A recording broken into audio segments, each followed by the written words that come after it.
Hello, hello, hello. Where there is a will, there is a way. And I am so glad that Jurgen is a red because he seems to make me tune into my TV every 72 hours, basically. And to join me to discuss all things Liverpool, the extended members of the Liverpool squad, I would go as far as to say. Ish, how we doing, man? I'm good, bro. Yeah. If Jurgen needs me, I'm ready. I'm ready. But if you need me to do a little 10, 15 minutes, I'm there. I'm there. But yeah, man. Life is good Yeah, right now. that's it, man. Grizz, you still got a set piece in you. What you got to offer the squad, man? You Bro, you might be called up soon. bro, listen. I'm telling you now, there is no space. Forget the squad. There's going to be no space in the club for oldies like me, bro. These young guns, man, they are handling their business so well. At the moment, it's just one of those you just enjoy. Like you said, every 2 3 days there's a Liverpool game. We don't know who's ready to play. We don't know who's fit to play, and we just go into games. And obviously we're gonna get into it, but they were creating chance after chance. But I knew we are gonna win. It's one of those ones. There's like an air of inevitability about us right now, and that's a beautiful place to be. Beautiful place to be.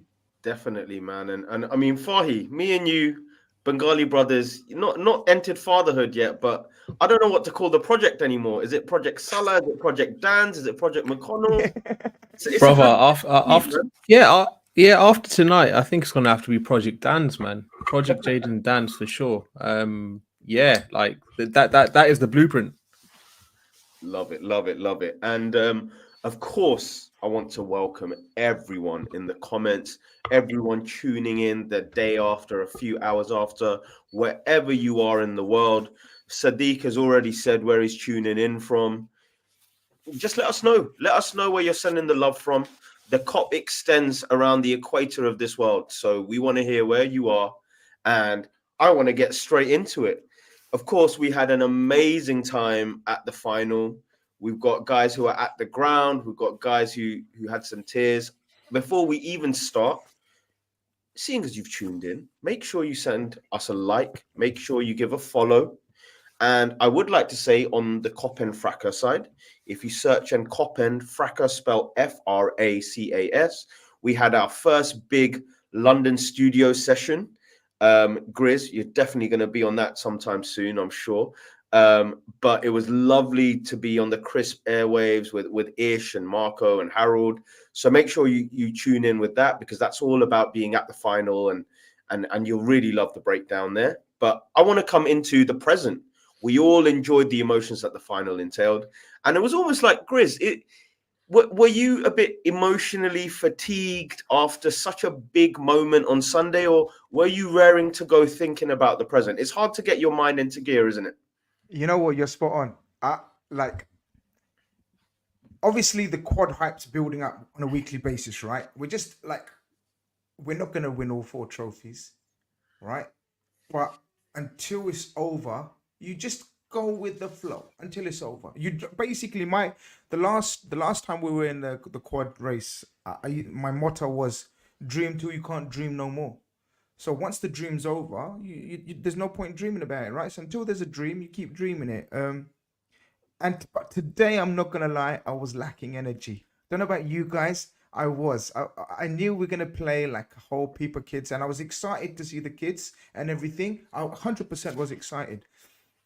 But there was an element of me, and I might get slaughtered. It depends on everyone's outlook. I wasn't overly downbeat if we had got knocked out, like overly downbeat. I would have been, ah, damn, but nothing Yeah. more than just a, ah, damn. But as kickoff approaches and you hear the crowd as a capacity sellout and Klopp's up for it and the team looks up for it, the youngsters are ready to go, you can't help but what I mean, think, yeah, man, let's go and smash these and let's go and smash the team that we got next as well. Yeah, man. And I guess, I mean, Ish, the last time I recall a feeling like this, correct me because you probably know your stuff here. I remember a few years ago, probably in 2020, 2019, after the Champions League win, when we had the Club World Cup. So we had two games in 24 hours. And I think one of them was a cup game. And we just were all resigned to the fact that it's so unlikely that we're going to go through. I think that was the mindset I had. It wasn't that I didn't believe in the players. It's just these players haven't had the chance to have a breather. How are you feeling about the game? Oh, I think you're muted-ish. My bad. Going into the game, kind of like what Chris was saying, it was if we get knocked out, it is what it is. Listen, I don't want to be quoted by saying by like getting kicked up, but like if we got bigger fish to fry, then it kind of would have been one of those ones. But when I saw the draw beforehand and I saw that we could get United away, my interest just was getting peaked a little bit. I was like, go to Old Trafford, slap them up like this. And then obviously the quad talk as well kind of helps things. Like every game feels like a cup final right now, as cliche as it sounds. So once the game started, I was ready to go. But I'm just glad we got through it without any injuries. That's the main thing at the moment. No more injuries. We win each game as it comes, and then we just go from there. Yeah, man. And I mean, we've got Pixelated Pigeon here on the super chats. Please, please, please join in. We will read out everything. We really want you to get stuck into the conversation. From what Ish was saying about the players coming in, at the end of the day, even if there were injuries, the players coming in, the likes of Danns has played 55 minutes of senior football, and in that time has won a League Cup and scored 2 goals. It's Alex Ryder. It's who's the one who was in the goal movies? What was that name? Was it Nunes? There's Nunes, I swear. Munoz. Something like that. I think it was Nunes or something. Yeah, I think that the chat will definitely tell us, but. Yeah, well, I think it's going to be really interesting. Fahi, looking at who we were playing against today, I can't say that I've watched too much of Southampton. What keeps coming up is in some of the big football outlets and podcasts that I'm listening to on the journalistic side, a lot of them have talked about Russell Martin's football. But were you informed on what we were going to expect today, or were you kind of going into the unknown? Yeah, no, I knew the fact that they play daring football, like pass. They don't worry about counter pressing or anything like that. So I knew that was going to be the case. Obviously, in the Championship, they have been impressive. They've had a few bad results recently, but in general, they've been impressive this season. And usually they would be second. But obviously, I think Leeds and who's top? Leicester, yeah. Obviously, they're just on another planet right now, so obviously that's why they're top 2. So yeah, Southampton in general, they played great football. Russell Martin obviously came in this season, took him a few games to get going, but yeah, he smashed it. Obviously, you saw tonight, man. Like first half, they were bopping it about. Yeah. They made us work for every single ball, any opportunity they could to go at us, they went at us, and you saw the amount of chances they had in the first half. Yeah, man. I completely agree. I think should we take a step back, because I know Grizz loves a lineup diagram, so let's not starve him of that. Let's look at what we actually had available. I mean, usually I ask the question, guys, any surprises, but it was more about what was available. I must say, seeing Joe Gomez in the 6 left me absolutely gobsmacked. Ish, what did you think of what we put out onto that pitch? Right. Look, as long as we have 11 players, I was like, I'll roll with. You'll trust anything now, right? You're man. Yeah. Like whatever. I know that there's enough heart and desire on the pitch, and the Anfield is the kind of equalizer to any injury crisis that we can have. So the fact that it was a home game, I was like, you know what? Whatever 11 we put out, we've got more than half a chance. Gomez in DM concerned me a little bit before the game. I was like, don't know if this is going to work. And we were getting kind of turned over a lot of midfield in the early stages. But the most important thing is that we dug in there. We dug in Kumas as well before his goal. He was looking a bit shaky. The goal kind of settled him down a little bit. So it was just a case of like, once we find our feet, I knew if we got the first goal, we would have been fine for the rest of the game. Yeah, and I think, I mean, Grizz, the big chat, I guess, straight after his heroics in the final was pretty much everyone I know linked to Liverpool was praying that Virgil wouldn't be seen on the pitch, but it looked like he was he started, evidently. What do you think the thinking was behind that? I think it's just a matter of having some senior players in and amongst the team. Otherwise, literally would have been just Joe Gomez, right? Looking at that lineup, it would have been just Joe Gomez that you can call a senior member of that team. Even Cody Gakpo is young, and obviously it's only his second season. Harvey Elliott, we forget is still a kid, even though he's made 100+ appearances. If there's no Virgil van Dijk, what do you do there? You're picking a total team of inexperienced youngsters. So, and I guess obviously it was obvious, and obviously it became apparent that the plan was to play him one half with Konate, and obviously we might come on to touch Konate. Depends on your agenda. Actually, I don't know. I haven't looked at your agenda, but Konate just came and said, "Yeah, you know those chances that you had in the first half. Yeah, Forget about it. Yeah, forget about it. Yeah, I'm here now." But yeah, now Virgil. We thought it would probably be a stroll in the park where Virgil come out there and just, talk to the kids, make them do the running for you type thing. When you play, sometimes a few years ago, I used to play at a level where I knew I'm better than everyone. You just get the youngsters to do the hard work around you. You know what I mean? One of them ones. But it didn't turn out like that in the opening 30, 40 minutes. Man was sweating and sliding all over the place. But yeah, I think that was the thinking. With no Alisson, with especially Robertson being sick just before today. Apparently he was supposed to be in the squad. It made sense to at least play Virgil for one half. Yeah, and I think it was no surprise that when Virgil came off, Mac came on, because it just felt like there needed to be a tactical head on the pitch. Even though Konate, is a bit, well, you'd count him as an experienced player now. He's still quite individual, whereas I look at Virgil and Alex as coaches on the pitch. But I mean, let's talk about the lineup. I think we can remove the visual because I think we all know the lineup by now. Fahi, you said it straight away. Southampton were brave, and I think the other thing we discovered, and it's of no surprise and not of any fault, but these 18-year-olds are not fully physically developed yet, and the physical battle was hard for them.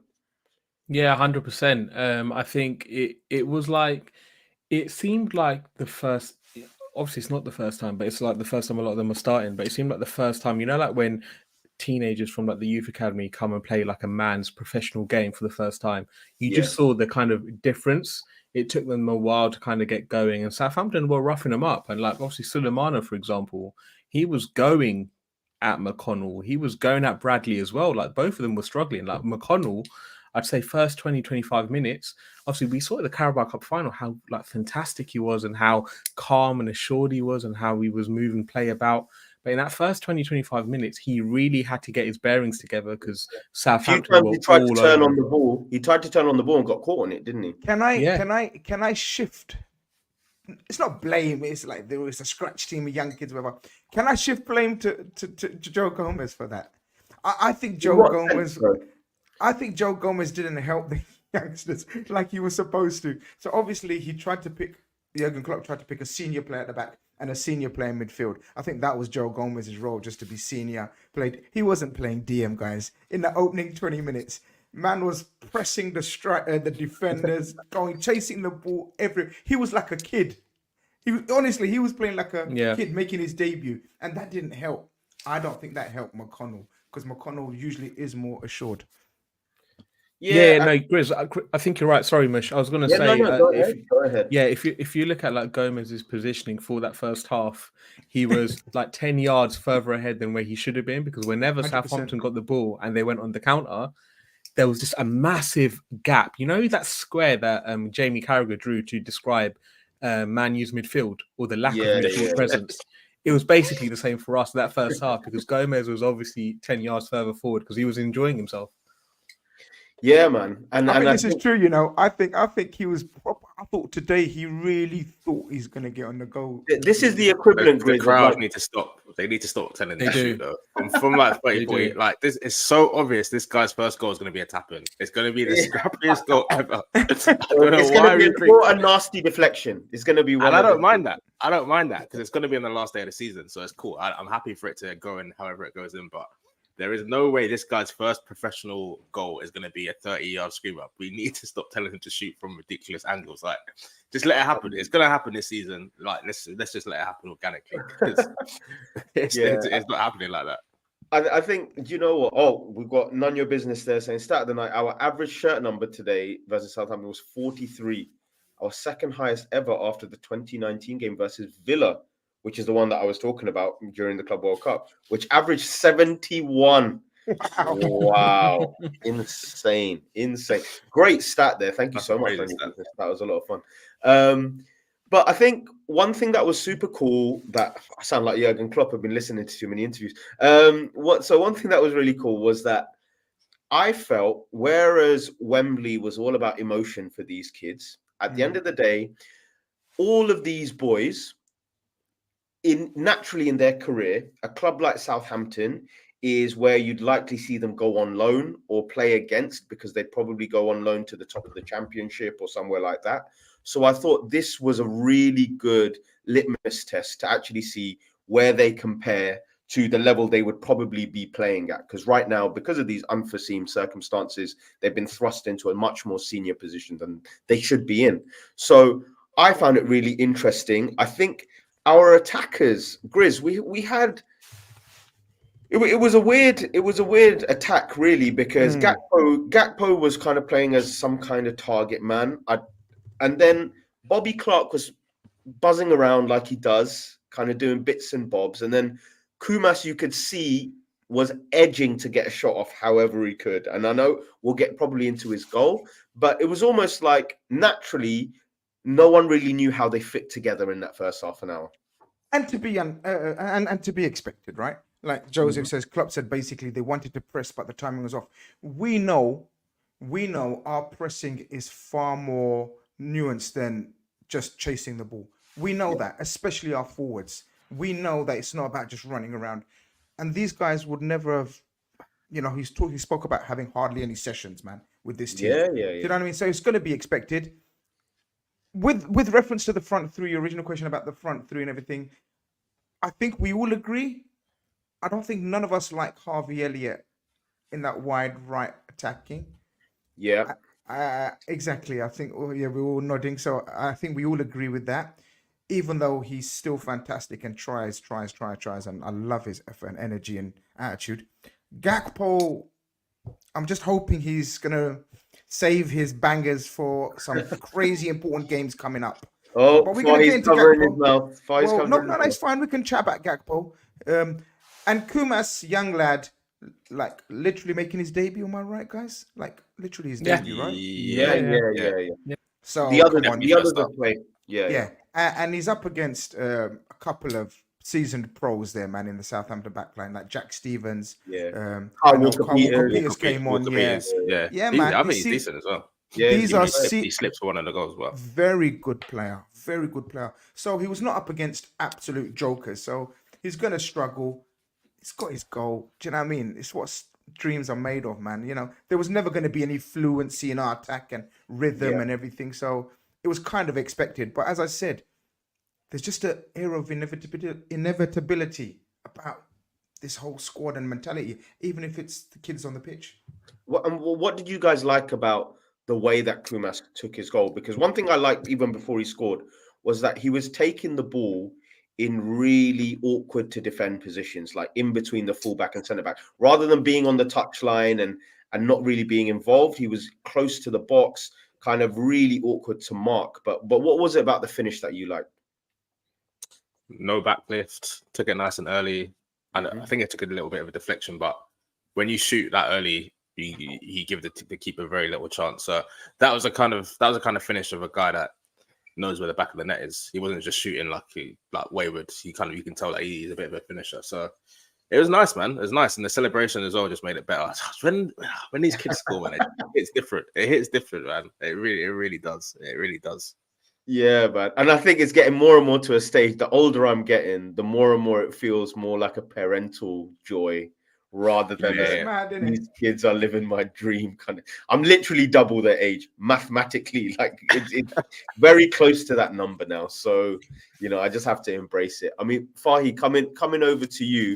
I'm just trying to recall kind of in that first half an hour where you kind of raised the point about Southampton creating a lot of trouble in a good way. They were good. I thought Udozie was good all game, to be fair to him. What do you think was giving them joy? I think what was giving them joy was ultimately they already know how to play together, right? This is obviously not all the main hitters were there for Southampton, but they rotated as well, didn't they? So they rotated as well, but obviously they've played together before. Whereas obviously this team, this has never been a lineup before, right? So Mm. again, like I said, first 20, 30 minutes, it was more about the boys trying to work out where everyone is, whether they're following the instructions that was kind of given to them, and just kind of sensing how Southampton are going to go at them. And again, after 30 minutes, I think the right side, for example, worked out what Sulemana and Rothwell were trying to do. Yeah, And yeah, I think yeah, even yeah. the left side, I'm a huge Bobby Clark fan, right? And I will even say, first 20 minutes, he was struggling too. Because again, Edozie Aribo, they knew what they were doing, going at him and Shimikas, and it just took him a while to kind of get going. But again, after that, it was absolutely fine. So I think the only thing that really aided Southampton is obviously the way they play football, but also these boys have never played together before, and it was just a case of working out what's going on. Yeah, man. Before we continue, I keep hearing about the great attendance we've got, Grizz, but the likes don't seem to be adding up. What's going on here, man? I don't know. JJ Ash said JJ Ash said, "Come on, man. The guys, the youths had more energy than you guys, man. Come on. All it takes is a little tap of the finger, Clip, you know, man. man. We're not Caress that asking you like, to. We're not asking you to run back 80 yards to help out defend Sulemana. Come on, guys. You can help. We're not asking you to chase down Sulemana, who was Yeah. who was a menace. Absolutely. That's it. I'm a man. big fan. I'm not gonna lie. I've been a big fan of Sulemana for a few years. I wanted him to be the Sadio Mane replacement when he was still really? coming up for the yeah. I had my eyes on this player from a long time. Another one from the Rennes Academy, man. Like they pull out attacking wingers for jokes, man. He has to play at a high level. You know what I mean? I don't know whether Southampton are going to get to the Premier League and he has a chance to show it on a high stage. But yeah, that was Bradley's easily. Bradley's faced some bad boy wingers and Premier League forwards and attackers last 5-6 weeks, and he's handled all of them. This was his biggest test. This was his biggest test. He was a problem. But I mean, we've asked Kelleher certain questions. Let's just say, is it time to give him some flowers? Last 100%. last few weeks, 100%. I think he's been out of this world, guys. Agree. Since Brentford, he's been class. Saved us. And that was the game we were shitting it about the most with Kelleher and Go. Do you remember? We were saying it as well. Yeah, no, listen. He's been fantastic. Obviously, looking at it from Sunday's perspective, unreal performance. The saves that he made literally won us the cup, in my opinion.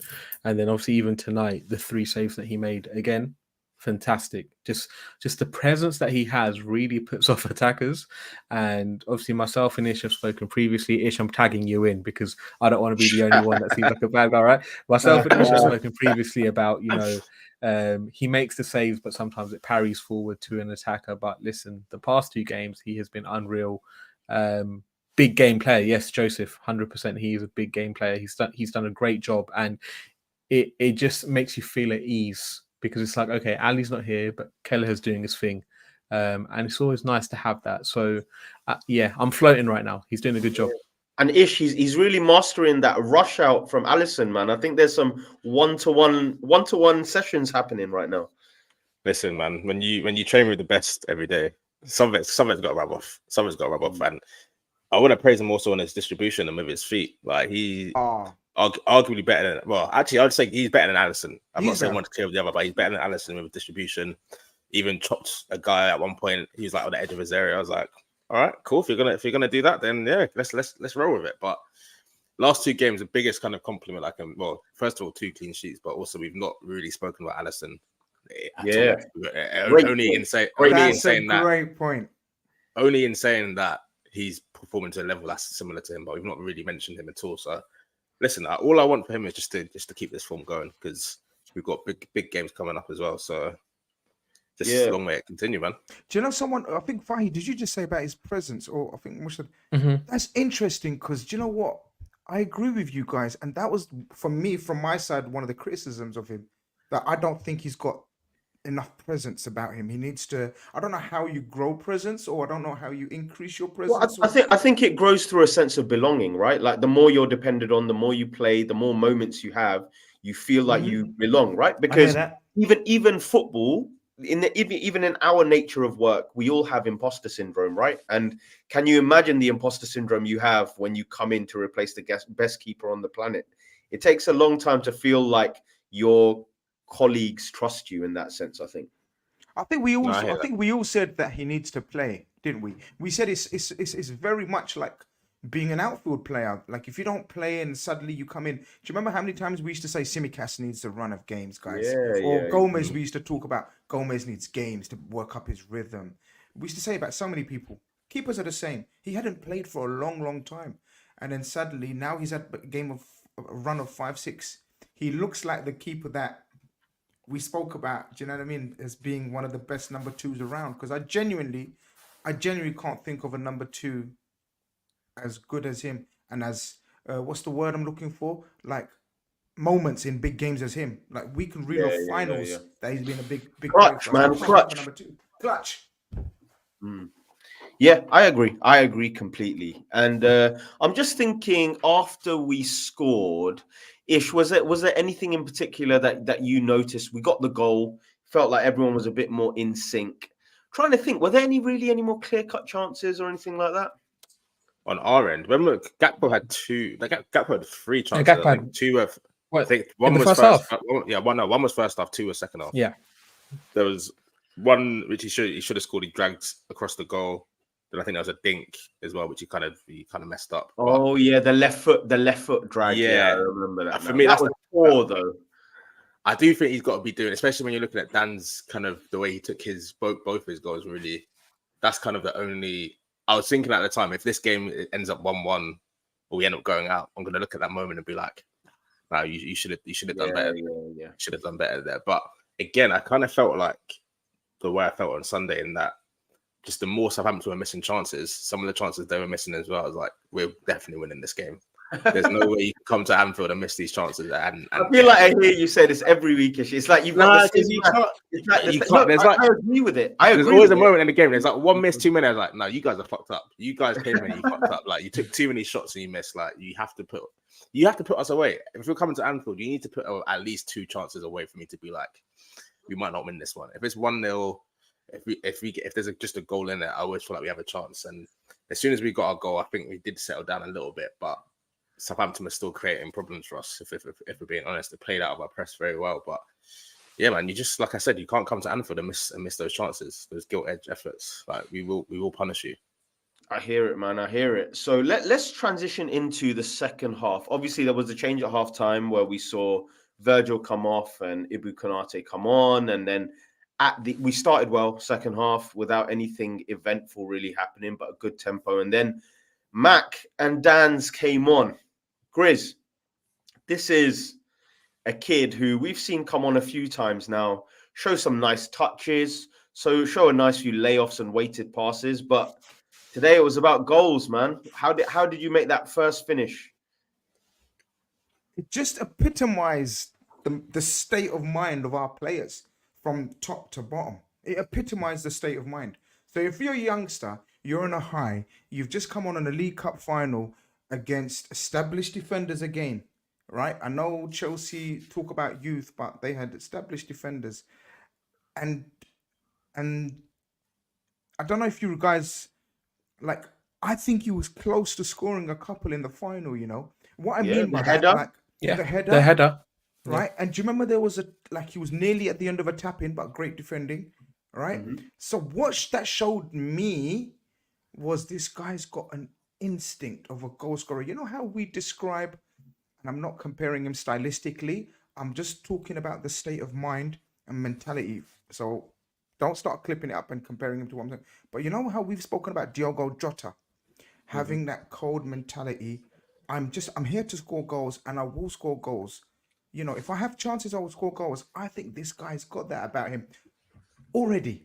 It was a natural goal scorer's finish, but he just knew what to do, when to do it. And even his second goal, you know that I tweeted in capital letters just to, you know, piss off rival fans because, you know, sniff a goal, know where the goal is. You know, all of that cliches that we hear about strikers, he's showing me bits already. And on top of that, guys, for me, it's his attitude. We've seen youngsters play for all other clubs and, you know, questionable attitudes and effort levels and whatnot. This guy, he ran half a marathon in extra time and he came on the pitch today and he told Gakpo. I don't know if you guys saw that. He told Gakpo, "Yeah, I'm going central. You move." Yeah, he said, Me. you had your chances. Me, bro. This is a youth, man. This is a youth, and yeah, man. I don't know. I want everyone to have their say on this guy because I genuinely think we have found ourselves an X factor. We've got 5 forwards that we know are bona fide starters. Like we choose any 3 of them, right? But he's our 6th wild card option, and I think he's a magnificent 6th wild card option. Like like Origi, Minamino, them levels, but 18 or how old is he, guys? I don't know. He's 18. Yeah, he's 18. But all of that by aged 18, and he can only learn. He can only learn by training, like what you guys were talking about, Kelleher and Allison. He can only learn by training with those 5 forwards week in, week out. Because I know there was a question earlier about should we send him on loan next season. I think there's going to be a question and debate. I don't know if you guys want to get into that. What should we do with him? Floor's yours, guys. I'm really fascinated. Ishfahi, what do you think? That's the question. Yeah, sorry. Yeah. Yeah. At this present moment, I would keep him for now. I think with strikers as well, like you're going to send him on loan. Are you going to send him to the Championship and League One where it's just getting lumped up to him and he's plucking out? I'd like to see him because he's already got the finishing aspect of his game, which is arguably, apart from Jota and Salah, you argue that's like a big issue with our front line. So he's got that. Bro, if we can mix that with Nunez's movement, Gakpo's driving with the ball, Diaz's kind of intensity and kind of willingness to keep going, you've got a serious forward there. So I just think, listen, we've seen already this season, we're actually using him in significant games. So we send him on loan. We might actually need him this season, next season. So keep him around, let him learn off the other forwards. But I'm excited to see where he's going because, yeah, that first finish, I was like, we've got a serious finisher on our hands. Yeah, I mean, Fahi, when we look at kind of how the game panned out, he kind of grew as the game continued. And then we also saw, I think, it's not going to go noticed. I feel like he's gone unnoticed the whole season. And today, even you got some grief for putting him in your top 3 combined 11. The level of quality that Alexis Mac Allister injected into that second half, it's just unspoken, right? Yeah, 100%. And just to add, yeah, he deserved to be in that 11. And I just wanted to make sure no Arsenal players were in there. So that's why he was in there. Either way, yeah, you're right. He did add that. And he's just such a street smart footballer, man. And I'm going to get to Danns. But yeah, Mac Allister, man, like he came on and he just settled the midfield down. Any issues we had in the first half and the beginning of the second half just disappeared. Disappeared. And he wasn't, over physical. He wasn't running at full pelt. It's just his presence. He knows where he needs to be. He knows how to move the ball along, and he can coach everyone through the game. And yeah, he's just the best, man. Mac 10, what a player. I just want to say something about Jayden Danns really quickly. I tweeted it off the Kopend account, but he's had such an interesting week. He made his debut last Wednesday in the Premier League. Yeah, his second game was in a Carabao Cup final in Wembley. Nearly scored in that final, won the cup, and then he scored 2 in the FA Cup a few days later at home at Anfield. Boyhood Liverpool fan in front of the Kop. A dink finish as well. Like, this is what dreams are made of. Like, when you're a kid, when you're thinking about... Go on, yeah. No, I was going to say, just quickly, is he starting on the weekend? No, in all seriousness, relax.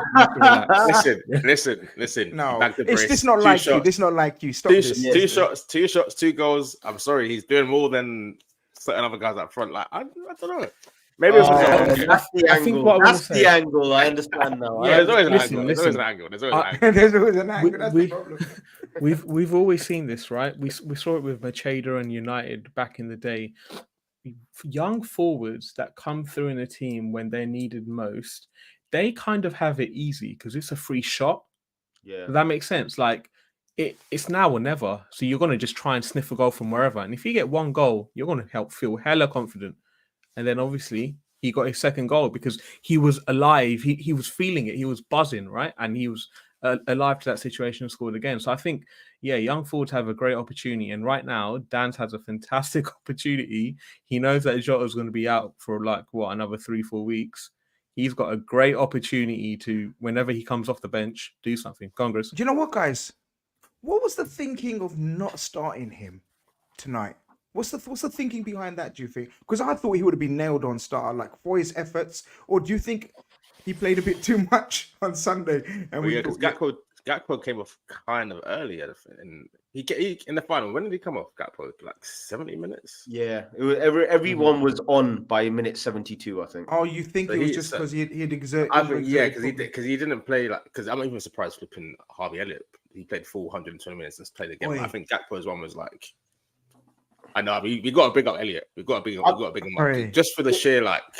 Ever since you said this, Ish said the most profound thing in our pod recording a few days, literally 2 days ago, that has stuck with me, and he's right ever since, which is that Harvey Elliott, as opposition get more tired, Harvey Elliott's qualities come out more and more and more. And I think minute 70 onwards, that is where you see Harvey Elliott.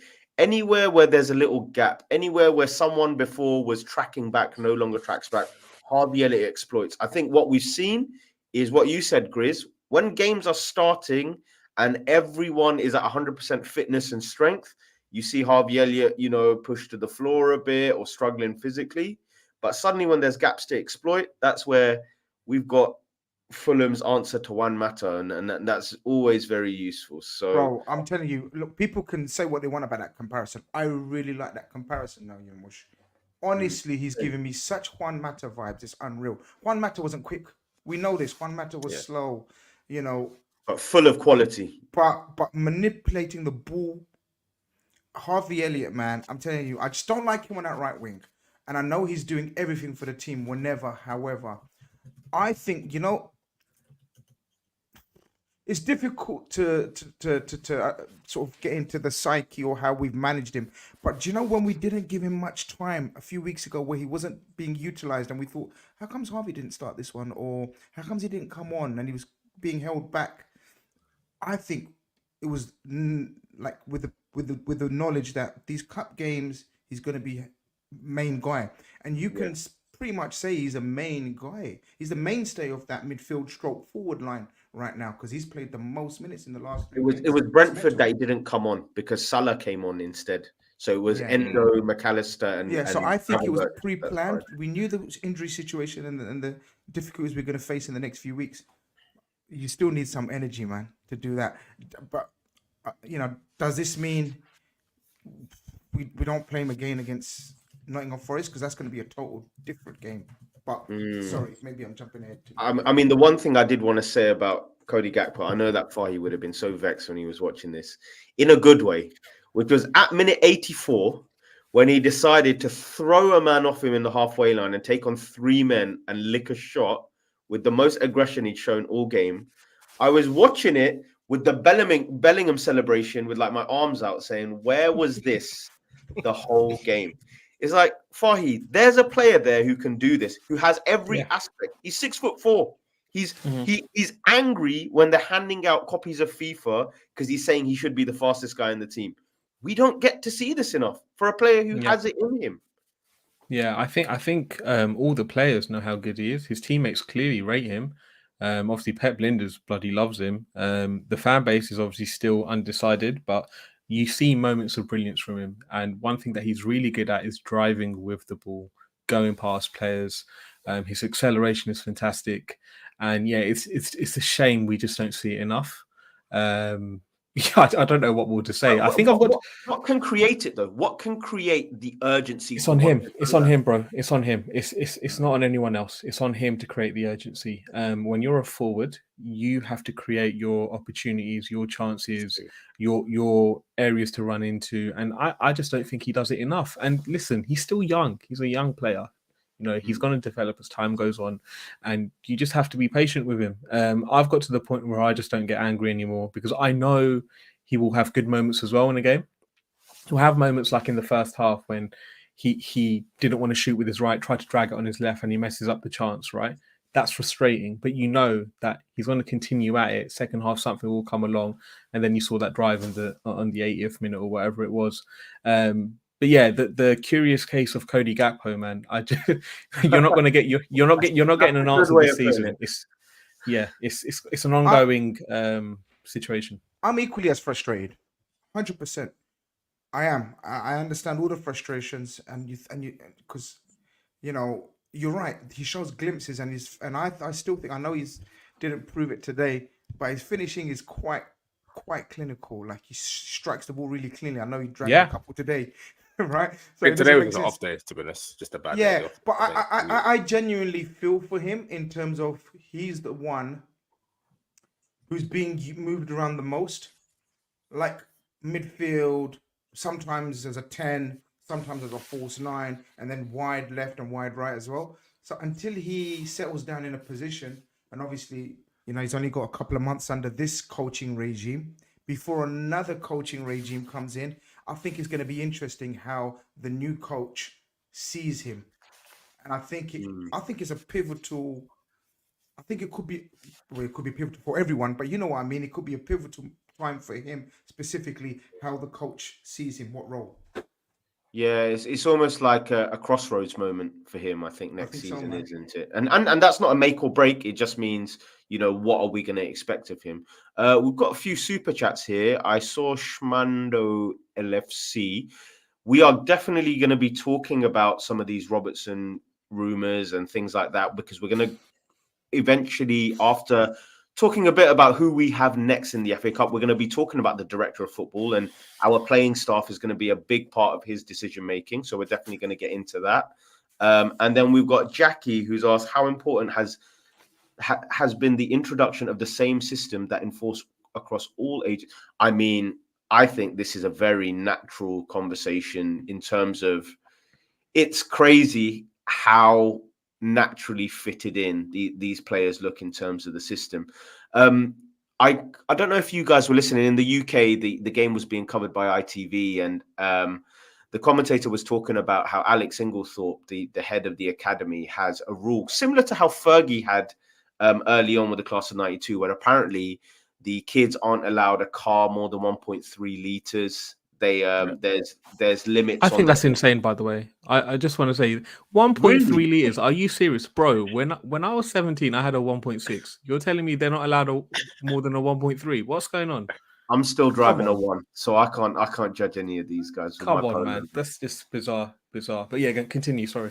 No. Go ahead. Grizz is muted. Fahi, you're joking, right? What am I joking about? Like, you're actually cussing that system. Like, I get you. I love that. Like, you're a high flyer. Look, no. You're a high flyer. You've always been a high flyer. You're allowed to drive what you want. Like, you're like, you don't mess with anything. Yeah, guy. That's it. That's you. Yeah.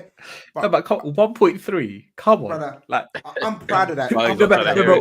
But what made you decide 1.3? That's what I'm trying to understand. Like, where was it? Like, you know what? That's too many horsepower. It's basically, where does hatchback end? I think. I think what they're saying is, drive. You're not in the fast lane now. You're not in the big lane now. Relax. Yeah. It's not your time yet. I think it's a sign of teaching them humility from a young age, man. I love that. Listen, when I read about I'm not saying it's shit. I'm just really confused as to 1.3. I'm just like, where's that number come from? That's what's killing me. That's fine.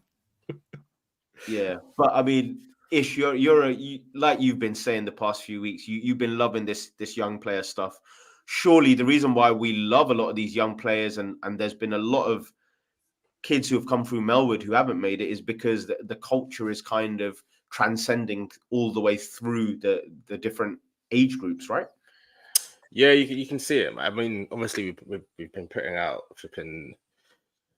together 11s, but no one really looks crazy out of place. And the actual patterns of play that you see from us in terms of playing out and the principles and the pressing, whereas it's not 100% fluid because they don't play together that often, like these actual combinations. You can see that the ideas are there and the basic principles are there. So that's why it's kind of nice to watch. It's not like years gone by, you're watching a cup game and it's like, it looks like these guys just met each other 10 minutes ago. They look like they don't really know what they're doing. We kind of just get them through the games, but we're seeing actual like nice football from these kids. And it's nice to see that like they can come through and find a pathway into the team and actually look like they've got a future. Even if they might need to go out on loan first to get more game time, you can see that. I'd say 80% of the youngsters, 90% of the youngsters we've seen, you can see them in the first team if they just bulk up and they look like physically a bit more like they're equipped for the men's game. But on a technical level, a lot of these guys look good. You can see a lot of these guys having decent careers at whether it's at Liverpool or not, which is it's just nice to see, man. Honestly, it's just nice to see. And you can see that they've got a kind of good relationship with each other as well. You saw Khanage and Danns celebrating after the second goal. And it just looks like, but the vibes right now are just immaculate. Mad, isn't it? Just immaculate all the way through the club. Like it's just, and you look at certain other clubs as well. Like, we should be gracious for how lucky we've got it. I think, bro, it's just nice, man. Just the vibe and atmosphere is just all so nice right now. 100%. I think Arj has been kind enough to clarify in terms of he's saying that they're apparently, just to clarify the situation, they're allowed above a 1.4, but they're not allowed to bring it into training. They can park it somewhere else, but it's the impression they give to the senior players when coming into the training ground. I love the hierarchy element, the seniority concept of it. It's for me, structure is important. I like that. I mean, I'm with Mush. Honestly, it might be performative. Some people might say, what does it really do? But this is why you get. You're not hearing it. He's not hearing it. But what you need to understand is when player power goes too far, you got Kylian Mbappe becoming the president of France by 25, man. So I don't need that. Standard. Listen, as long as it works, they can come in on horse and carriage. Like it's working. Whatever it is that we're doing right now is working. So long may it continue.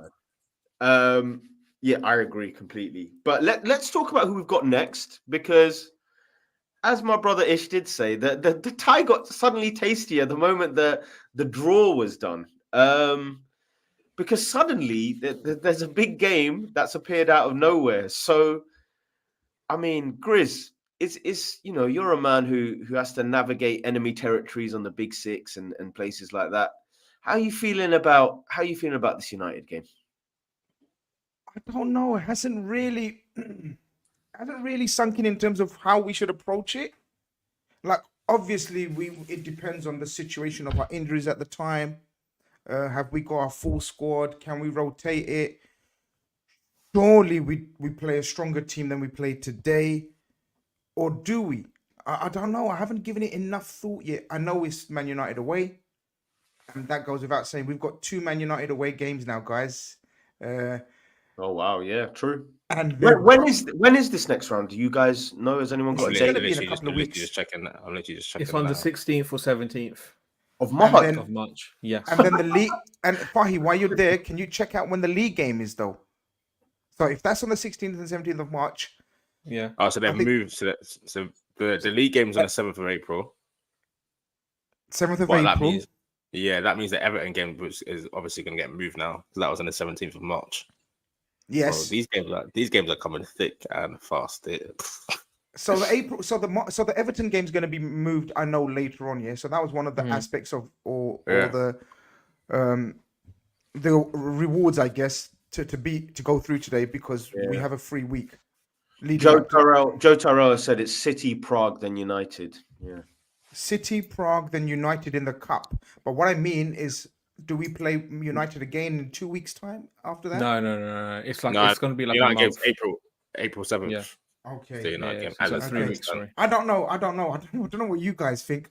Does Man United factor take over in our selection and thinking, or do we just keep doing what we're doing and playing a whole heap of youngsters and reserves? And who gives a fuck if we get Old Trafford? Are we putting in any thinking though, or are we just playing what the last? We can't afford to. We can't afford to look forward to think right now. The players are coming and going like no one's business. So we can't even predict what that United game is going to look like.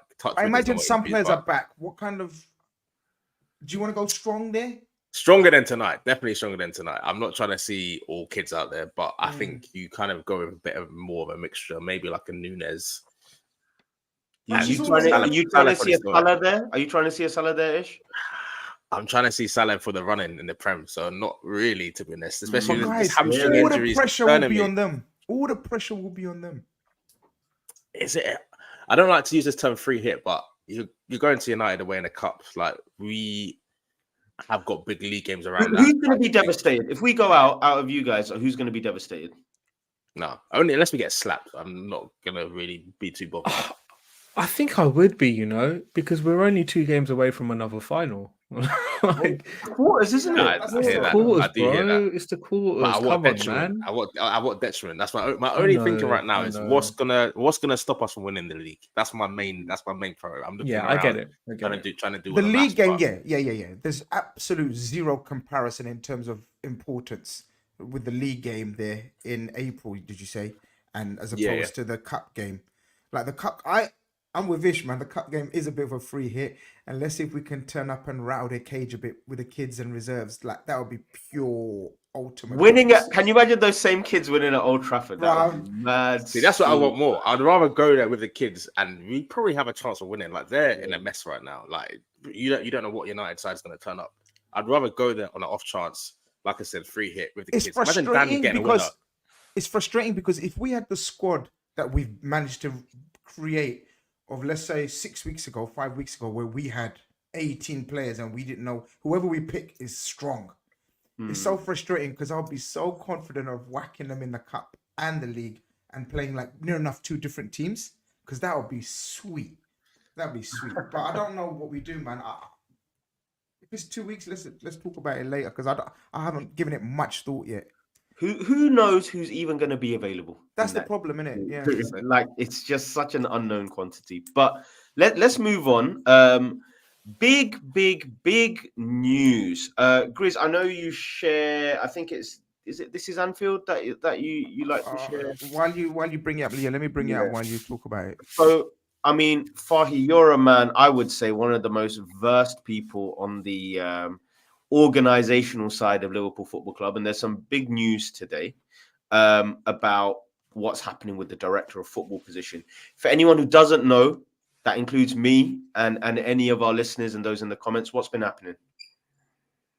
So ultimately, there's a bit of cat and mouse going on between LFC, FSG, and Michael Edwards. This obviously started the moment Klopp announced that he's leaving. We then approached Edwards officially and be like, look, are you interested to come back? He said no.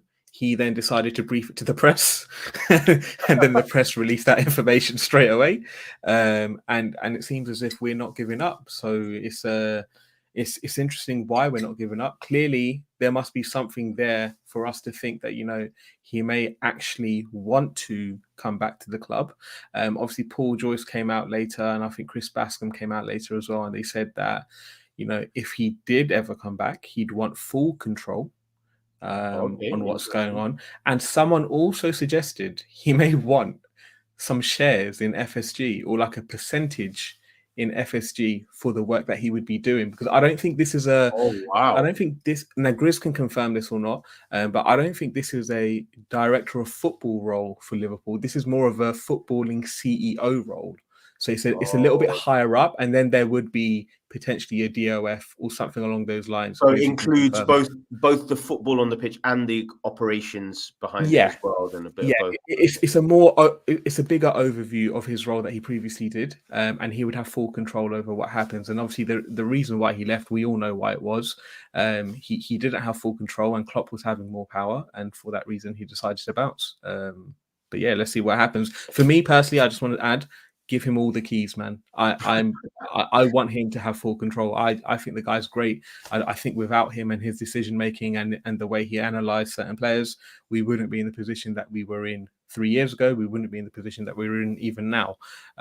So yeah, to me, bring him back however you can.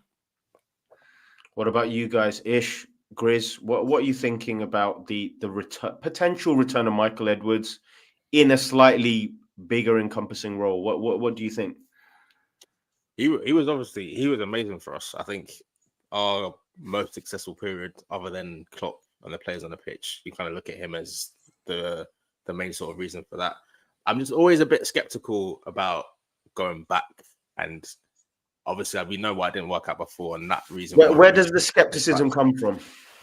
Because I'm just thinking bad heartache. And we've been trying to get this guy back, and he's kind of said no to us a few times now. So at what point do you just kind of say, look, we're going to move on, look for new targets? Unless in Liverpool fashion, which we have done before with the likes of Van Dijk, which is a part of, we say, no, this is our guy. We're willing to wait, we're willing to pay whatever. But I'm just like, I want to see if there's a plan B. It's the same with Xabi Alonso. I like all this talk about him, there's a part of me that's thinking, okay, but if we don't get him, like, what are we going to do? Like, so I always like to know what the contingency plan is. But listen, if Edwards is available and he wants to come back, he's always got a place in Anfield for me, because yeah, this guy is unreal. His CV speaks for himself, and I'd rather we got him back than he goes to like a Chelsea or a United. That's another thing in my thoughts as well. We cannot let this guy go anywhere else, especially in the Prem. Yeah, I mean, I guess, there's definitely a lot of upheaval with our competitors as well, right? So it can't be done. Fahi, what are you shaking your head? I disagree with the managers also need an input. I don't think they do need an input. I think it's all dependent on the manager that you hire.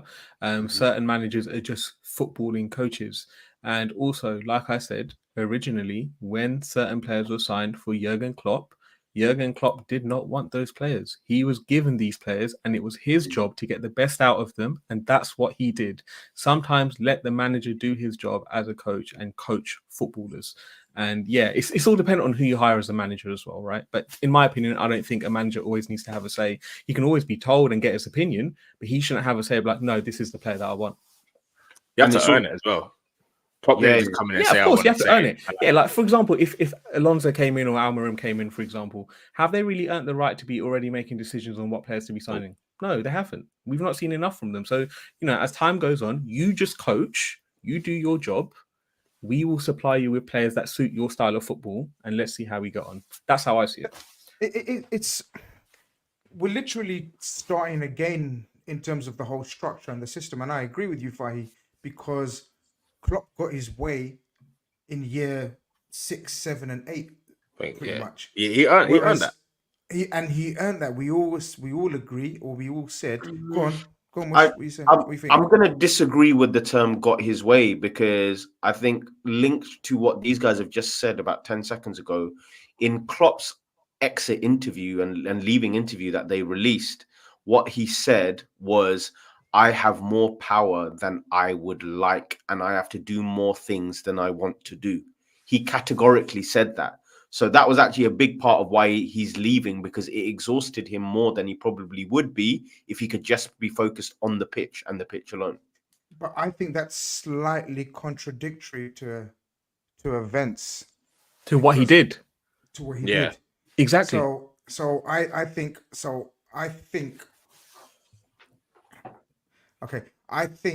in my opinion, you have to be careful. In my opinion, there was a clash with him and Edwards. That's definite. That's definite. Okay. So, and the clash resulted in Edwards, from what I've been told, saying it's me or him. It came down to that, guys, and we chose Klopp, obviously, ultimately. But the only bit I'm contending with that, Grizz, sorry to interrupt, is that what we don't know in that disagreement or discussion, was it that Klopp said my desired outcome is that instead of Michael Edwards, I want to be making decisions? Or was it that I want someone who's not Michael Edwards to be helping with the decisions? Yeah, that's a good point. And that's a good question. But ultimately, what I'm trying to suggest is the power struggle. I'm talking about the power that he goes on to say, it was given to me more than I wanted or anticipated. We also know, and I think it's very, very obvious and clear, that Schmadtke was a Klopp pretty much appointment or reference at the very least, right? And they appointed him straight away without any apparent due diligence, because, what has he done in the last 6 months? Okay. He even said he thought Szoboszlai was overpriced. It came out in an interview today. So we can't even give him, I was giving him credit for the Szoboszlai clause. Like, he knows it with his links and contacts. They knew about the Szoboszlai. But he turned around and said today, I didn't think he was worth that money, but look how he's turned out. But look, cutting to the chase right now, I don't think Edwards comes back. I'll be absolutely overjoyed if I'm wrong. I hope I'm wrong, because I agree with you guys. Edwards is he has been a fantastic component into everything that's been good about Liverpool in recent times, in recent years. But I think he's on the way to to forging his career much more than a football director. Now, yes, Man United and Chelsea offered him full sporting director roles, and he blatantly turned them down. Now, what these very, very highly renowned and reliable journalists are suggesting now is if he's offered a sporting director in terms of you're in charge of everything football related, would that turn his head? Because he's way above football director now. Trust me, Michael Edwards is clear in terms of being a football director of a club. He's like a super agency, owner of a super agency. He's forged his own life and career path, sorry. Whether his head's been turned by saying, all right, we'll offer you the keys to the kingdom, like people were saying, give him the free reins, I still don't think he will accept that. Now, I actually did put in the WhatsApp group, I don't want to screenshot and out the rest of the guys, I did say, I've been hearing that he would want to share in the club. He's on those levels, guys. He's like on LeBron levels of, I want a share. If you give me a share of FSG, then I'll stop my agency and what I'm, because he started his own business. So I don't think FSG will prepare to do that. I don't know what you guys think, if that's the right way of going about it either as well. Like giving that much power to one man. Someone said earlier, basically another Mike Gordon, like he'd be stepping on big toes, like big people's toes. I'm not sure if FSG are ready to go that far for him. So I don't think he comes. But if he does, I'll be wickedly happy and overjoyed, because him and Alonso would be, for me, the dream team. Fahi, I can see you're edging to say something here. Go ahead. Give him a share, man. Fuck it. I don't care. I want it back. Listen, it's not my share. It's not my dad's share. I don't care. Give him a percent. Like, give him whatever. No, listen, I get it. I get the skepticism. I get what the people were saying in the chat as well. 100% I understand. I think his point is also very valid, and Grizz is kind of alluding to it, is he set up his own company already. So for him to leave his company where he can make a lot of bank, it's going to need something special, right? And if FSG is saying that, listen, we're not even asking you to be director of football, we're telling you to be the next level above. We want you to control a lot of the operations. Well, then he's like, well, if you want me to control a lot of the operations in your profit-making Liverpool Football Club, I want a piece of the pie. Listen, it's a bit of a weird situation, but I think this will be dealt with very soon, and we'll know soon enough in the next few days if it's happening or not, because like most journalists have said, the club just want to get on with things, and we need to have something in place, and I'm sure we do have a plan B. I don't think this is like an emergency, oh my God, it's Michael Edwards or nothing, we don't know what we're going to do next. I think we have already worked out what would happen if Michael Edwards doesn't go for it. So I think, yeah, this won't take too long. We'll know if it happens or not. Grizz is obviously a bit pessimistic about it. I'm optimistic, not based off any knowledge, just I want him back in it. So that's all it is. I was going to say that the one thing that I think Ross has just mentioned it, and that was kind of my perspective on it, was that when you get shares for something and you know that at the end of the year, if the business you're working in is successful and you get dividends from that, you put a lot more effort into the direct success of that job that you're doing, because it leads to you making money indirectly proportional to how successfully the club is doing. I think that is a real steer for him. It might feel powerful, but I also think it drives the right behaviors as well. Ish, any thoughts on that final bit? I was going to say there's pros and cons to that, though. Like, money will make you more emotional. If I've got my own money invested in something, I'm not going to be making 100% level-headed views. Look at how Todd Bowley. But where would those emotions produce a negative result? I'm just interested to know. I just think it removes a sense of like objectivity a little bit. Like if you've got money invested, like say even if it's a signing, say he's invested heavily in a signing, he knows that his money's in it, etc. Like he might be more reluctant to get rid of players, or he's gonna have his own agendas as well. I'm sure he's got relationships with agents that might affect which players he wants to bring in. I personally listen. If he wants a small share, he can have a small share, but let's not go too crazy with it. I'm sure there are other directors and football people out there. It's not just a case of, give this guy a blank check, say whatever he wants, give him, because that already doesn't set the best precedence. He knows that we're desperate for him kind of thing. And he should want to come. Obviously, it's got to be the right deal for him, right deal for his family, right deal for his kind of career in terms of his agency as well. But he can't just be bending over for this guy and giving him whatever he wants. Like, as we say all the time, as we said with Klopp, no one's bigger than the club. Like, there are other people out there as well. So yeah, I think it's not ultimately Mark that's what Edwards it's, or nothing. I think ultimately that's what it's going to come down to. And again, you know, it's just my opinion. I think we announce a sporting director very, very quickly. This ain't going to linger into many more weeks. You know, I think, what is it, end of February? Yeah, I think, guys, I think mid-March we're sorted sporting director. Yeah. Guys. And I do like the way we're working, like getting the structure right and everything in place. Paseo's saying the same thing. If you want to share that as well, in terms of I think he's got a similar opinion. We must have something in place in the next few weeks. Yeah, 100%.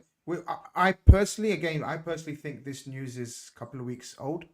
I think these conversations took place a couple of weeks back, where we just made one last effort. And I personally think, it's just my personal thoughts, I don't think he comes back. But I would be overjoyed like you guys. But where I disagree is, I don't think he should be given whatever he wants, how he wants. You know, gone. You got free reign now. We are where we are because we stuck to our principles and structures and how we done things properly and professionally. And I think we're starting again. Guys, like, it's a full circle. It's a full cycle. Like how we came to the end of the other eras. Now Klopp's going. Now we need to get a new sporting director and a new coach. And and we're trying to go back to tried and tested. Like, it worked the first 7-8 years. Let's see if the next 7-8 years yields the same success with the same structure, but different people in that structure.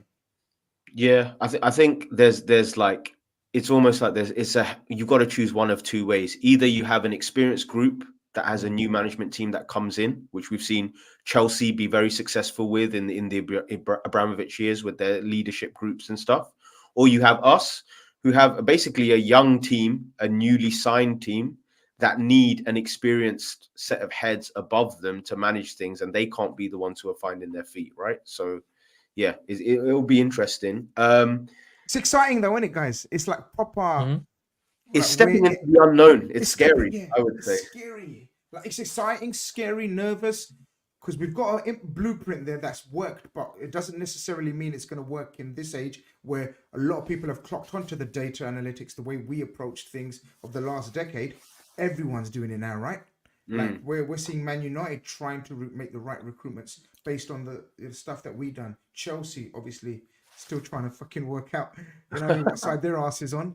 But, you know, everyone else is trying to, or everyone has caught on to that. So it's interesting how we stay ahead of the game.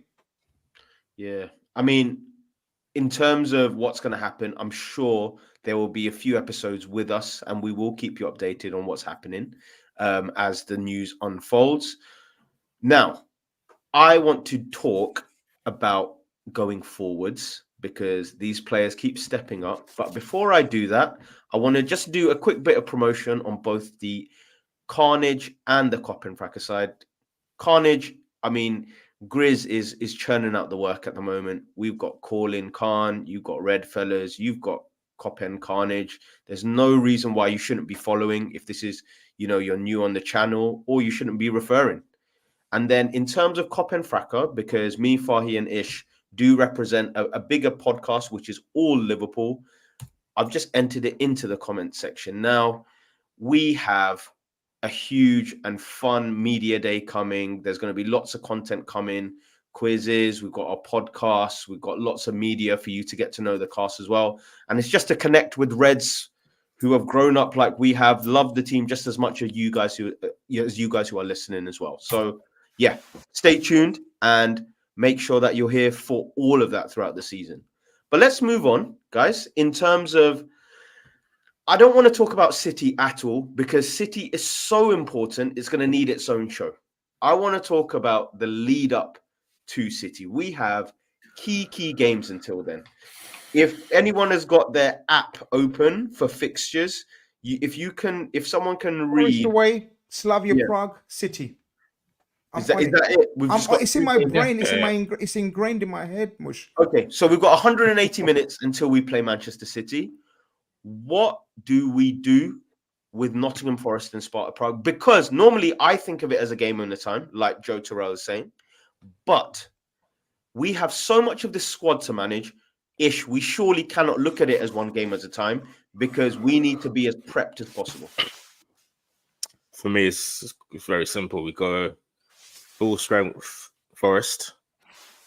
Okay. Make changes. Not as many changes as we can. Make Is changes Sparta where we away, can. by the way, or is it at home? Yeah, Sparta away. Away. Sparta away. So we go full strength Forest because I think that's going to be tricky. We lost there last season, and then it'll be say our normal strongest team is like Robbo, Van Dijk, Konate, and at the moment Bradley. Mhm. I think Konate plays Forest. Konza plays Sparta. Yeah. Midfield, strongest midfield at the moment is you're looking at Endo, McAllister, Elliot, maybe right now. It's looking crazy. I think Szoboszlai will be back. I think Szoboszlai will be back for the weekend. Oh, you think? I think fit to start. I think so. Then maybe you give Szoboszlai 60 on the weekend, rest him against Spa, and I hope he's ready to do a full 90 against City. Endo, McAllister, if one of them can play both games, then maybe. And then the front three this weekend, I'm struggling with. I think all I'm saying is Salah and Nunes. Listen, Nunes must be playing. Nunes must play. The way I saw it, Salah, Nunes, and Szoboszlai will be back. Well, 100%. Yeah, this weekend. bro. You see the way Nunes was jumping over the flipping. He must be ready. Adrenaline, man. That's He must be adrenaline. ready. Yeah. He must be almost ready. He must be almost ready to go. He must see some minutes on the weekend. Surely they might not start. So what do you think about this, guys? Like, big up Liverpool 12 man. He says he comes on the call-in show. He says the most important game is whatever is the next game. See, Fahi, you're I think it is. in agreement. You're nodding in agreement. I don't. Yeah, I'm When you not. got 3 games, when you got 3 games in a week, you need to forecast a little bit. When there's 3 games in a week, of course, you have to forecast a little bit, but I think it's a bit premature to be looking at the City game and be like, oh, so what do you think we're going to do for that? Yeah, mate, we need to beat Forest away first. We've not won at the bloody City ground in Lord knows how long. Do you know what I mean? Forest are fighting for their lives right now. They need the points. But for Fahi, that's why it's not the next game that's the most important, because after Forest, the next most important game is City. It's not Sparta Prague for me. Yeah, you need to apply context, right? I would take a loss against Sparta Prague and take them back. Yeah, 100%. As long as it's not a 3-goal deficit, even if we lose 2-0, I back us to overturn it. Like, allowed 2-0, like allowed 2-0 though. We would. No, I get it, but allowed 2-0. We would win 5-0. No, but we would win 5-0 at Anfield. We just would. I think the Sparta game's going to stink though. I think it's going to be a smelly game. Yeah, it's going to be horrible. It's going to be horrible. But you know what? It'll be.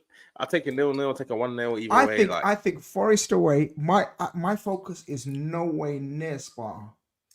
Like I get I'm only thinking Forest right now. I don't care about Sparta. I'm only thinking about City. I'm only because if we beat City and lose to Forest, that's still pointless.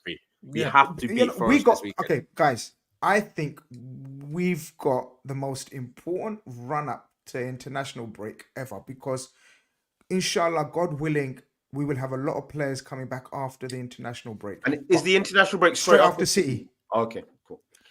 No, so it's after United. It's after United FA Cup. After United, yeah. So that's what I mean. We've got United FA Cup. Yeah. So we got City. So we got City, then Sparta at home, then United, then international break. Do you get my point? So we've got the most difficult 3 or 4 games now. With look at the squad we're trying to pick. Bro, do you see the bench? Do you see the bench tonight? Yeah. Like, madness. It's a very difficult, very, very difficult. Look, Arj says the Forest is the most important. Then focus on City. Kids in Europe away. We can't. Like Fahi said about the FA Cup, we're 2 games away. 2 games away from the final. Yeah. Two from final. Yeah. And Europa League, we win and we go into the quarters, right? Yeah. We beat Sparta, we're into the quarterfinals of the Europa. And it's the only trophy, so we can't take that lightly. I don't know, man. Full strength in every Premier League games, rotate for cups. I think that's probably realistic. I do think, one thing I would say is a lot of the mentality and desperation to beat Forest comes from the fact that it feels like we can't afford to lose a game. But I genuinely feel differently to that, because when I look at examples, some of the away games that Arsenal have left, and I look at how City are playing, I don't think this is the kind of year. I genuinely don't think this is the kind of year I hear where what we're you're going to saying. see 13 wins in a row. We're not going to see that. Mush, I promise you, if we lose to Forest, we're not winning the league. It's not like You you cannot lose those games. You cannot lose those kind of games. I'm sorry. Those games, that's cash money, bro.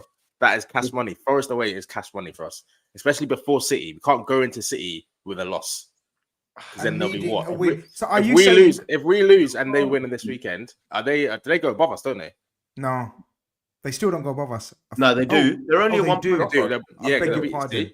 I beg your pardon. So we're going into the City game already. For me, City's already must win. I'm not even entertaining a draw in that City game. We have to beat them, but we can't go into that game with a loss.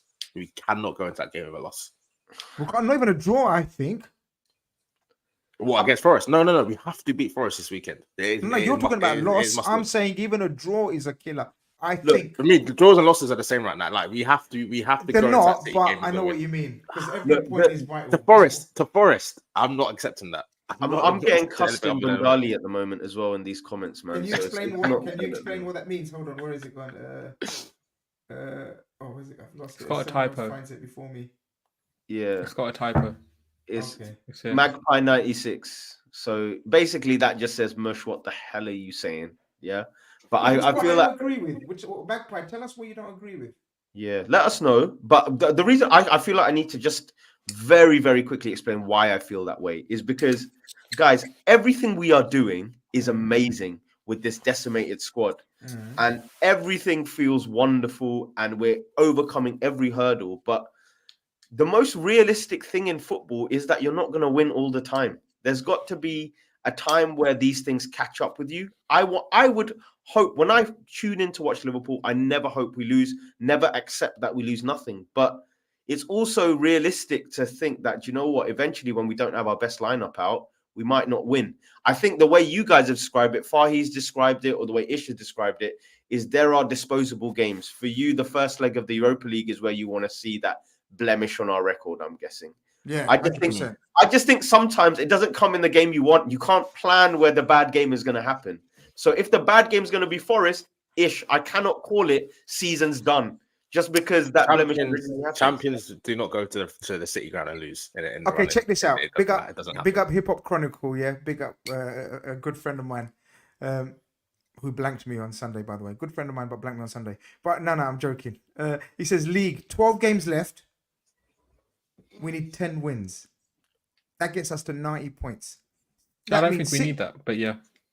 I think we do. Does it matter which the 10 wins are? Guys, no. Guys, it's Fahi. I was with you. I thought about 5 weeks ago, I said 87 points and we win the league. Arsenal coming into it changed. Yeah, I've changed, Fahi. Yeah. I've changed. I think 89. Yeah, 90. no, I don't think so. Yeah, no, I think if you look at the fixtures, no chance in hell is 90 winning the league. Someone may get 90, but you won't need 90 to win the league, if that makes sense. I think you will just need 87, 86, 87. Really? I'm saying all you'll need. But that just means you have a little bit more room for error in that sense. Are we on right now? Saying 60. I think we're on 60, I think. Look, so we are on 60. Yeah, 10 wins would make it 90. So guys, I've pretty much got the games that we've got left in my head, right? And automatically the away games, right? Check this out. You tell me now. We got Forest away, we got Everton away, Man United away, Fulham Aston Villa away, and Fulham away. And you're telling me Forest is one of the ones you want to say we can drop points in? No one's saying honestly, that. No, Mish was like we might lose it. No, I don't think he's saying that. No. You can't afford it, but that can't be the one out of the 5. Mush didn't say that. I don't think Mush said Forest is the. What Mush said is at the first sign of defeat, we can't say it's over. Yeah. Whichever game that comes in. And West Ham away. Forest, the 6th game is the West Ham away. Wow. West Ham with Kudos back in form, Bowen back in form, Paqueta back in form. Bruv, there's twists and turns to come. Yeah. Everyone's talking about Arsenal. I think Arsenal are playing the best football out of all 3 of us right now. Ish, can I want to ask Ish a question, yeah? Ish, if we're going to accept that Liverpool are not going to win 12 games, continuously, where are you going to accept the twist happens? Villa Park is one. I'll be like, okay, we could drop points here. Villa Park is Fulham- second last game of the season, Yeah. peoples. Fulham, correct me if I'm wrong. Our away record at Fulham is not great. We haven't won the No. last two. And times. they're great at home as well, Fulham. They're Great record at home. What was the other one? Spurs at home. Spurs at Anfield. That Yeah. I hate those They games. always have a draw in it. They always Bruv, yeah, it was the they'll- worst. It was the worst feeling last season. Spurs at home. It's gone under the radar. That fucked it all up for us. Like Spurs at home, we didn't create anything against them. They actually and you know, if it wasn't for that Diaz, season before. The season before. Them. Spurs at home season got a before 1. draw. Yeah.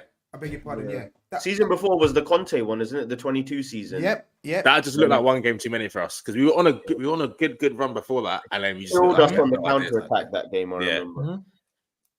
But what? So you're saying Villa and Spurs is where you're accepting it?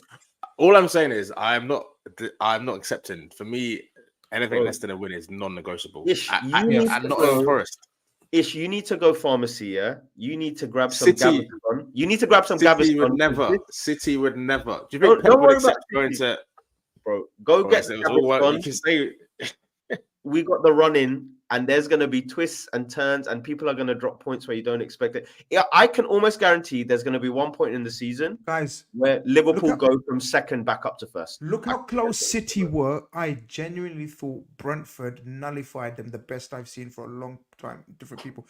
Brentford at home were one slip away from getting points off City. I was overjoyed. I thought Brentford are playing so good. Ooh. So things can happen. Magpie 96 with a good bit of research there. Go on. Interesting. No, I'm saying Emery loves a European trophy as well, doesn't he? So that might be. Oh man, guys, you guys. That's if they reach. That's if they reach the semi-final, right? Conference League though, they definitely will. He don't give a shit, man. He wants every. But also, European- Mush, they'll be fighting for top 4, so he will want to do well in the Premier League. Let's not forget that. So listen, again, Fulham, I don't know. Villa, United, Everton, West West Ham. Ham. Look, you can't predict where you're going to drop points, but my thing is like, Forest isn't. Forest I'm isn't not- the Yeah, that's not one where I'm like, I'm. Forest You isn't. should say like, oh, you don't really mind if it. I'm just for me. No. Not mind, No. not mind. It's like we're early on. We're early on. So if we do drop points, the anger will help us claw back, and there's 11 games to claw it back. I'm Nah. gonna struggle if it's a Fulham away where we drop points. That's where I'm gonna struggle. Guys, That's this is the true. last You know. Be losing. How many times were we in this position, guys? Oh, in the past decade, not the past decade, Yeah. but previous years, where we were out of the picture. We used to just want to mess up United's title. Yeah. They're gonna want to. Party They're gonna want to poo-poo. poison our food, man. Proverbial food. I'm telling you. So That's where a game I do can you see guys getting see a draw in. it? Where That's the game do I can you see guys getting a see draw it? in. Go on. Sorry, I keep asking. No, I was gonna say that United game. I've been thinking for the longest. Like that's a game I could see us potentially getting a draw because there's too cut and dry. Like we've slapped them up the last. Even the game we drew against them recently, everyone's saying 7-0 again. There's no way we're putting 7 past them in 2 games in a row. So I think they will give us a game. They even beat us in last season, so I think it won't be easy by any stretch. But we're doing it. By hook or by crook, we're doing it. But I'm going through it right now, man. I'm going through it. But Ish is in the shower thinking of scenarios in his head. Yeah, but Like, he's right. Yeah, but Mush is right though, because if Fahy thinks 90 points is like easily going to win the title, then we can afford to slip up in 2 games. It's gonna happen somewhere, and it's not gonna happen in a Yes, game. I we get like. that. Yeah, but guys, just understand you can't drop points before Man City at home. Like, come on, man. Like, why do I have to spell this out to you both? Come Why? on. What It does doesn't- that mean, though? That's just a nominal. What do you mean? thing. What does You it can't mean? go You're into the putting City more game. pressure. Yeah, you Yeah. can't go into the City game with that pressure of no, you have to win that game. I'd rather City be the free hit than flipping losing one of the free hits to bloody Forest away. Like, come on, man, have some self-respect. because then if we What drop is points to City, if we drop points to Okay, Forest so and then check City, this we have to scenario win then. every other game. We actually have Okay, to so win every other game. but what this is saying, Nathan, Joshua, big up Nathan Joshua. What this is factual. What you're saying, the pressure and the nerves will be too much. No, if we lose to City, yet we get 90 points, we win the league. It doesn't matter who we drop points to. It's a Look at what psychological Paseo effect. is saying. It's this. This is key. Like this Hold is on, it, hold man. on. No. Because wait. I'm gonna disagree with this because if City lose the game before they play us, what you will all say is, "Oh my God, this is the worst time to play City. They're gonna be hungry, wanting to beat us, wounded animal, blah blah blah." That's what people are gonna say. I'm gonna think the same about my team. If we lose, that's the kick up the arse we need to play well against City.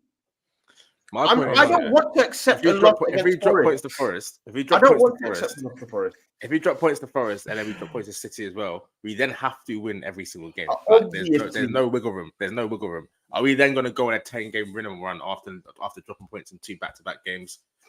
I don't know. I'd rather not take that risk personally. You want your room for error. Yeah, you want your room. You want to give for yourself error to the wiggle end. room. Yeah. I don't disagree. I just think just because we lose to Forest doesn't mean the City game is done as well. Yes, there's more pressure, but we move, man. If that happens, I'm still here. I obviously want us to beat Forest. That goes without saying. I'm going to be the most tense man at 3 p.m. on Friday, on 100%. Saturday. But yeah, man. Ish, I can tell. Ish has put, in the bowling alley when you put the rails up here to protect yourself. Ish is doing that psychologically at the moment. I've done all the scenarios in my head. Like top of my head. Look, at the top of my head, even though I've said Arsenal playing the best football, they've got Spurs away, City away, United away, Villa as well. Arsenal? Yeah. So Yeah, they've got United. Arsenal's one's crazy. Yeah. Someone quickly dropped the Arsenal fixtures. They've got Who are Arsenal's away games, guys? Yeah, I know a lot of the hard ones are away. They've got no easy away games. City, so Arsenal's got. Sorry, go on. No, so they've got Brighton away, Wolves away, Wolves away. Did you say Wolves? Yeah, they are on fire. Spurs away, United away, and City away, and they got Chelsea at home. Listen, really. if they win all of them, give them the league. Genuinely, if they win all of them, give them the league, man. I just can't see that City. Now, City's hardest game is us, guys, and then Arsenal at home. I know people are talking about Man United derby, but it's a matter of how much, right? Yeah, I'm not expecting anything there. I think City win every other game. City got to go to Spurs as well, which they won once. But they broke that. Last season was the first win. It was their first win there in the league. So so City got Spurs away, Palace away. Us away. Now Palace is dead. Yeah, but new manager bounce. Palace is dead. Gay's out for the season. Mark Gay's out for the season. Yeah, they're dead food. I don't even know where Elite is as well. You just never see him play. I think City have got the easiest fixtures, guys. I'm telling you. I think City have got the easiest. Apart from people us. think we do. No. Our saving grace is City and Arsenal potentially going far in the Champions League as well. And play each other. They play each other, but even if they've got like a quarterfinal, semi-final against the Madrid, what do we want in that game? Right away. I bet you we all disagree. What do we want in that City Arsenal game? I want an Arsenal win. Wow. I want an Arsenal win. I'm with Ish because I don't think they can win all of those away games. I just think it's impossible. So there will be points dropped elsewhere. And Arsenal will drop points every again. day of the week. Bigger picture. Bigger picture. Chestnut checkers, Fahi. Come on, chestnut checkers. Are you thinking bigger picture, though, Fahi? No, look at it. I'm just thinking, fuck us. I cannot deal with them doing a 6-pointer over City, man. I'm sorry. If it hands off the league, they can do. Listen, yeah, obviously, if it hands off the league, but it might do, innit? It might do. Yeah, I mean, obviously, it's all dependent on what's going on. But if it's a similar situation to what it is right now with the gap and all that stuff, and you lot are saying, let Arsenal beat City and be like 1 point closer to us. Nah, fuck that, man. Come on. Nah, I don't want this. But I'm back. It's all dependent. We'll have this discussion again. If City beat Arsenal, they could quite easily win every other game apart from us. They will quite easily, very conceivably. Whereas Arsenal, even if they beat City, will they beat Spurs away? Maybe not. Will they beat United away? Maybe not. And you know what Arsenal are like? They'll get gassed. If they beat City, then they'll go and do a madness at Luton or something. So you never I think they've got Luton at home, but you know what I'm trying to say. If they beat City away, their heads are gone. They'll think the title's done. I'm with Ish. I've got to say. Listen, the focus is Forest on Saturday, 3 p.m. City Ground. Yeah, I no, don't but want we're to see just trying any. to. I don't want to see any drop points, man. If I see a drop point, things are getting smashed. If you Like, see drop not points, there. I think I'm the only one left supporting Liverpool Football Club by the sounds of it. No, Because I will be there. everyone's- I'm No, I I'm will not be there. entertaining it. I'm just not entertaining it right now. Like I'm not even trying to think what happens if we drop points. In my head, there's no way we're dropping points to City to Forest. It's just not happening. Like I can't entertain it. Yeah, you're not even taking in that energy. I hear it. I hear it. I'm Sorry, not Jack. trying to. Yeah, sorry, Jackie. I know I'm panicking you. I do apologize. I'm just trying to, I'm being honest know with what? my emotions. Do you know little things though? Like if they were 1 minute away from going into extra time, that would be nice. Forest having extra Yeah, time before yeah. our game. Little things like that we start thinking about, don't we? Do you know what I mean? And apparently, people are saying the Man United goal was an absolute replica It was. of Van Dijk's disallowed goal, but they allowed that one. Oh, Was it? really? Oh, Yeah, exact same thing. Wow. Exact the same thing. block- And they went the through block- VAR for minutes, looking at it over and over again. And they allowed it, yeah? And what was the guy who blocked off standing offside as well? Yeah, Oh, exact same wow. thing. Exact same thing. It's crazy. Same ref. They're saying it's the same ref. Whoa. Fairs. I mean, luckily Bro. it didn't cost us because obviously Virgil said, "Shut your mouths. I will do it again. You can't stop me. I'm inevitable." But that could have been messy. Listen, man. The Illuminati work hard, but Klopp works harder, man. That's all we can say to that. Decisions are going to have an effect. There's going to be a couple of refereeing decisions that sway this league title, and I hope we're not at the Receiving end. of a bad one, man. Oh, God, that's going to kill me. But anyway, I think we have discussed everything we need to discuss for tonight. I think the comments have been popping. The boys on my screen right now, Grizz, Fahi-ish, have been on top form. Opinions, passion, disagreements, you get it all. Leave a like as a parting gift before you do go. Leave a follow to Kopend Khanage and Football Khanage. We have been Kopend Khanage. Peace.